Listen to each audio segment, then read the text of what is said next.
Many countries, as we look at domestic revenue mobilization, are moving towards implementing a sort of a national health insurance scheme.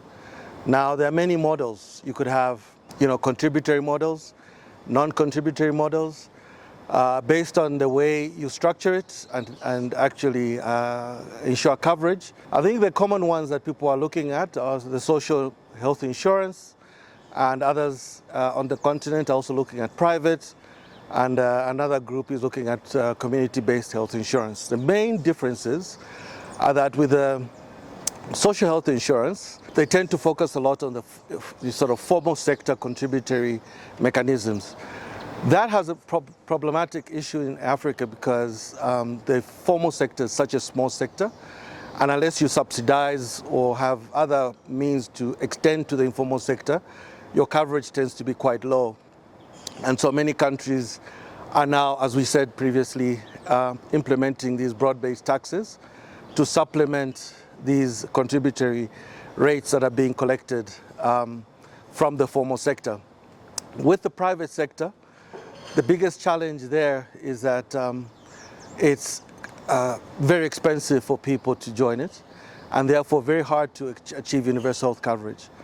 Whereas the national health insurance will run on a solidarity model where everybody contributes to one pool, where we cross-subsidize, the healthy cross-subsidize the sick, and the rich cross-subsidize the poor, the young cross-subsidize the old.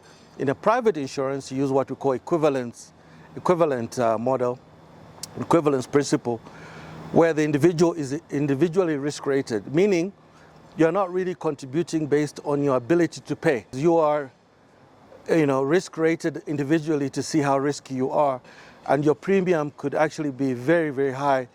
If you are found to be risky, a risk factor, you may not be able to afford it.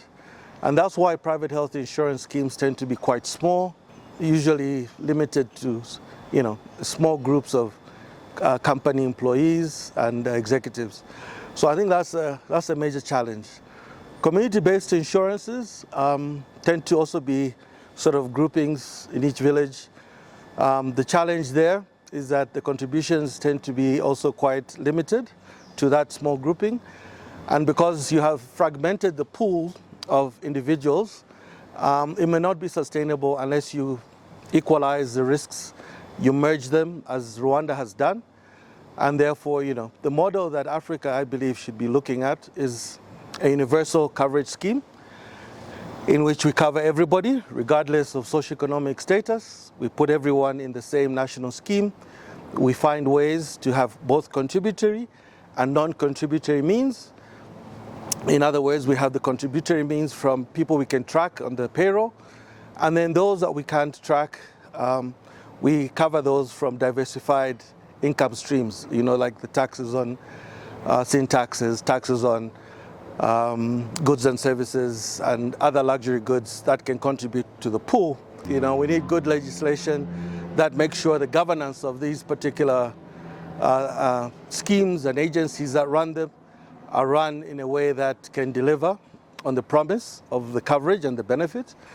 Another thing is you should not overpromise your benefit package. Challenge that we have is the benefit packages tend to outstrip the income that's coming in, a phenomena we call big basket, small wallet. So make sure your benefit package is costed and is realistic and can be afforded based on the revenues that you're receiving. Very important. I think another thing that's also very, very critical is that you need to support this with very strong, what we call public financial management reforms.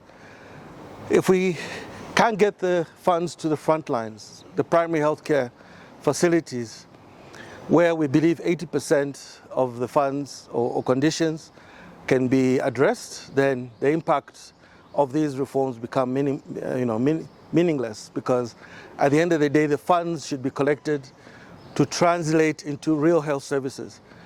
So it's very important that PFM reforms that encourage direct facility financing, ring fencing funds, making sure you have the right provider payment mechanisms, such as capitation for primary healthcare, diagnostic-related groups for hospitals, are fundamentally what you put into these schemes. to make sure you have the right incentives, the right PFM reforms. And then, having dedicated budget lines, oversight, audit functions, and then, keeping the functions related to ensuring that the benefit package is accessible through accredited providers.